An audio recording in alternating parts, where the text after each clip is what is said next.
السلام علیکم۔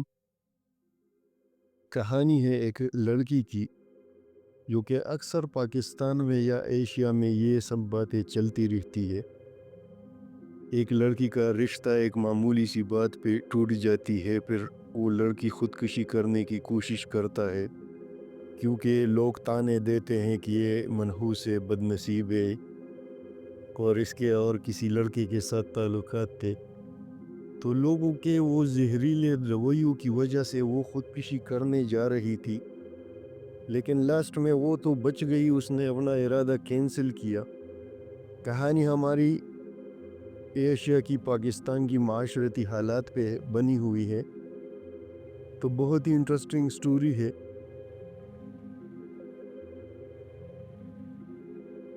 اگر چینل پر نئے ہو تو سبسکرائب کرنا نہ بھولیے گا، اور اگر آپ کے پاس کوئی ہارر سٹوری ہے تو نیچے ڈسکرپشن میں واٹس ایپ نمبر پہ میرے ساتھ شیئر کیجئے گا۔ تو چلیے سٹوری سٹارٹ کرتے ہیں۔ وہ آہستہ آہستہ قدم اٹھاتے سیڑھیاں چڑھ رہی تھی۔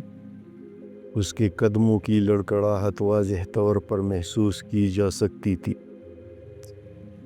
اس کا رخ چھت کی جانب تھا، آنکھیں وحشت زدہ اور چہرہ بے رونق تھا، اور اسے اپنا دم گھٹتا ہوا سا محسوس ہو رہا تھا۔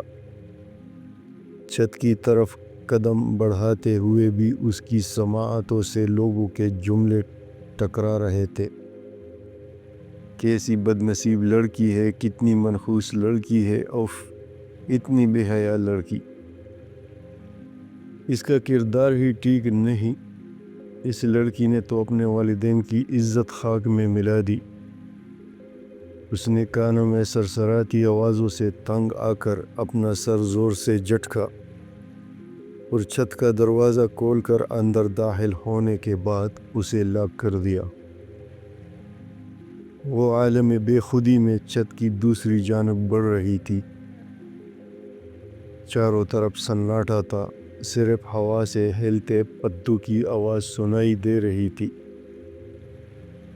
اہل محلہ کی طرح اس کے اہل خانہ بھی بے خبر سو رہے تھے، لیکن وہ رات کے اس پہر اپنی زندگی کی بربادی کا ماتم منانے تنہا چھت پر چلی آئی تھی۔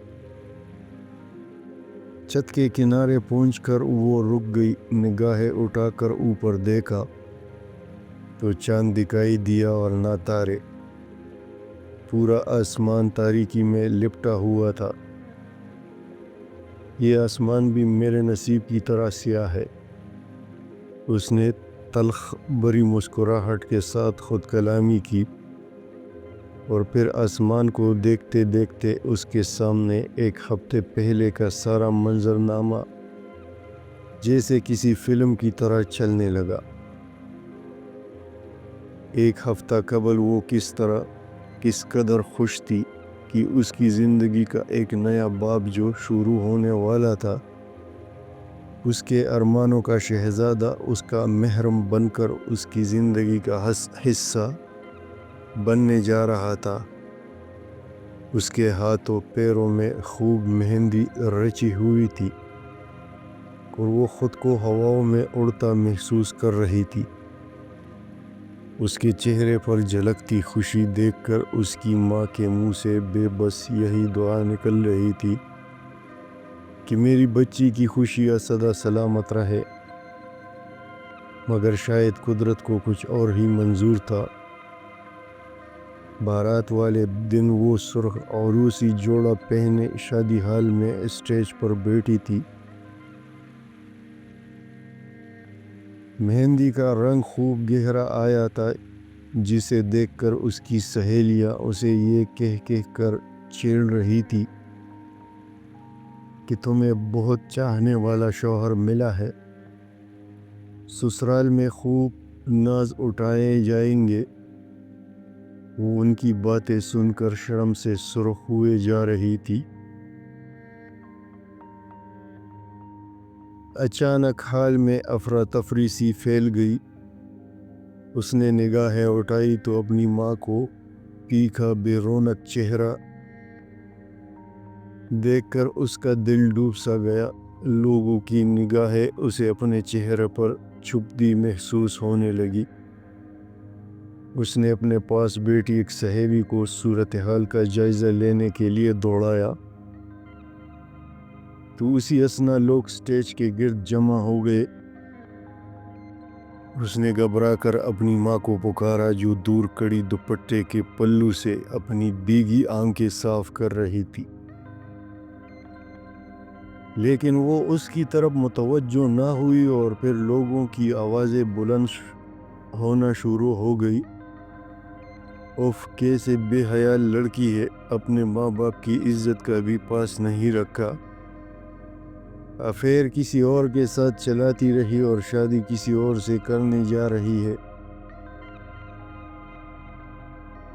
او بی بی، تمہارے سسرال والوں نے بارات لے کر آنے سے انکار کر دیا ہے، انہیں تم جیسی بے حیا لڑکی نہیں چاہیے۔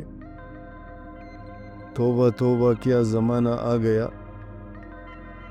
لوگوں کی عجیب غریب باتیں سن کر اس کا سر چکرانے لگا تھا۔ اسے اپنی سماعتوں پر یقین نہیں آ رہا تھا۔ اس کا تو کسی لڑکے کے ساتھ کوئی افیئر نہیں تھا۔ وہ تیزی سے اٹھی اور دیوانہ وار اپنی ماں کی طرف بھاگی، جہاں اس کا باپ اور دونوں بھائی بھی موجود تھے۔ یہ سب جھوٹ اور بہتان ہے، میرا دامن بالکل صاف ہے، میرا کسی لڑکے کے ساتھ کوئی تعلق نہیں، یہ ضرور کسی کی سازش ہے۔ آپ دوبارہ کال کریں ان لوگوں کو، میں ان کے سامنے قسم اٹھانے کو تیار ہوں، خدا را میری زندگی برباد ہونے سے بچا لے۔ اس نے مہندی سے رنگے ہاتھ جوڑ کر اپنے سر جھکائے کھڑے ماں باپ سے فریاد کی، لیکن وہ قسمت کے مارے آنکھوں میں آنسو لیے بیٹی کو گلے لگا کر محض یہی تسلی دے پائے، بیٹا اب کچھ نہیں ہو سکتا۔ لڑکے والوں نے بارات لانے سے صاف انکار کر دیا۔ اللہ جانے یہ آگ کس نے اور کیوں لگائی ہے۔ شاید ہماری قسمت میں اپنی بیٹی کو عزت و آبرو سے رخصت کرنا لکھا ہی نہیں تھا۔ اس کے باپ نے بہت تھکے ٹوٹے لہجے میں کہا تو وہ جیسے وہیں ڈیر ہو گئی۔ اس کے ارمانوں کا اس طرح خون ہوگا، اس نے کبھی خواب و خیال میں بھی نہ سوچا تھا۔ اسے یہ سب کسی بھیانک خواب کی مانند لگ رہا تھا۔ شادی کا گھر ماتم کھدے میں تبدیل ہو چکا تھا۔ لوگ مبارکباد دینے کی بجائے اس کے والدین کے پاس اظہار افسوس کے لیے آ رہے تھے، اور ساتھ ہی دبے الفاظ میں اسے بدنصیب اور منحوس جیسے القابات سے نواز کر بھی جا رہے تھے۔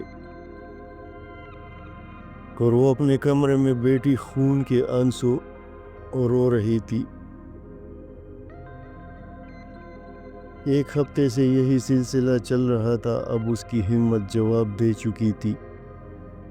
تب ہی اس نے یہ انتہائی قدم اٹھانے کا فیصلہ کیا۔ وہ اپنے والدین کی مزید رسوائی برداشت نہیں کر سکتی تھی، اور نہ ہی انہیں دیے جانے والے طعنوں کا بوجھ سہ سکتی تھی۔ چاروں طرف سناٹا تھا، کوئی اسے دیکھنے والا نہ تھا، اور اس کی منزل آنکھوں کے سامنے تھی۔ اس نے ایک قدم آگے بڑھایا، لیکن پھر یکدم رک گئی اور خود سے گویا ہوئی، میں کیوں انتہائی قدم اٹھا رہی ہوں جب میرا کوئی قصور ہی نہیں، میرا دامن بالکل صاف ہے، تو پھر میں خود کو سزا کیوں دوں؟ میں کیوں لوگوں کی بہتان تراشی کو سچ ثابت کر کے اپنی ماں باپ کو مزید تکلیف میں مبتلا کروں؟ نہیں، میں ہرگز ایسا نہیں کر سکتی۔ میں اپنے غلط فیصلے سے اپنے گھر والوں کو مزید مشکلات میں نہیں ڈال سکتی۔ ان کم ظرف لوگوں پر دنیا ختم تو نہیں ہو جاتی۔ سچ تو یہ ہے کہ وہ میرے لائق ہی نہیں تھے۔ جنہوں نے ایک جھوٹی کہانی پر آنکھیں بند کر کے اعتبار کیا، یا پھر خود ہی یہ رشتہ ختم کرنے کے لیے ایک بہانہ تراشا۔ میں ان کی خاطر زندگی جیسی نعمت سے کیوں منہ موڑوں، کیوں رب کی ناشکری کروں، اپنے لیے ایک حرام موت کا انتخاب کروں؟ نہیں، میں آج ہی سے ایک نئی زندگی شروع کروں گی۔ اس نے دل ہی دل میں عزم مصمم کیا اور اپنے قدم پیچھے کر لیے۔ وہ چھت کے دروازے کا لاک کھول کر نیچے اتری تو لاؤنج میں اس کے امی اور ابو تہجد کی نماز ادا کر رہے تھے۔ وہ ان کے پاس جا کر بیٹھ گئی۔ سلام پھیرتے ہی دونوں نے حیرت سے اسے دیکھا۔ بیٹا، تم اس وقت چھت پر کیا کر رہی تھی؟ خیریت تو ہے نا؟ ماں کا دل کام سا گیا۔ جی سب ٹھیک ہے، بس کچھ گھٹن سی محسوس ہو رہی تھی، تو کچھ دیر کے لیے چھت پر چلی گئی۔ اس نے نہایت اطمینان سے جواب دیا اور پھر کچھ توقع کے بعد اپنے والدین کی طرف دیکھتے ہوئے بولی کہ میرے ساتھ جو کچھ بھی ہوا میں اسے فراموش کر کے آگے بڑھنا چاہتی ہوں۔ میں اپنی زندگی کے نئے باب کا آغاز کرنا چاہتی ہوں۔ لوگوں کے زہریلے رویوں سے میرا سینہ چھلنی ہے، لیکن میں نے اپنا معاملہ رب پر چھوڑ دیا ہے، اور وہ مجھے ایک روز ضرور سرخرو کرے گا۔ یہ کہتے ہوئے اس نے اپنا سر اپنی ماں کی گود میں رکھا اور آنکھیں موند لی۔ ہم تمہارے ساتھ ہیں بیٹا، تم اکیلی نہیں ہو۔ مجھے معلوم ہے کہ میری بیٹی بہت بہادر ہے۔ تم اس مشکل وقت سے نکل جاؤ گی انشاءاللہ تعالی۔ ہمیں اپنے اللہ پر اور اپنی بیٹی پر پورا بھروسہ ہے۔ ابو نے اس کے ماتھے پر ہاتھ رکھتے ہوئے شفیق لہجے میں کہا، تو وہ دھیمی سی مسکراہٹ کے ساتھ دل ہی دل میں اللہ تعالیٰ کا شکر ادا کرنے لگی کہ اس پاک ذات نے اسے بروقت خودکشی جیسے حرام فعل سے بچا لیا اور اسے آگے بڑھنے کا حوصلہ دیا۔ تو یہ تھی آج کی کہانی۔ خوب سو کہ آپ کو پسند آئی ہوگی۔ اگلے ایپیسوڈ تک اللہ حافظ۔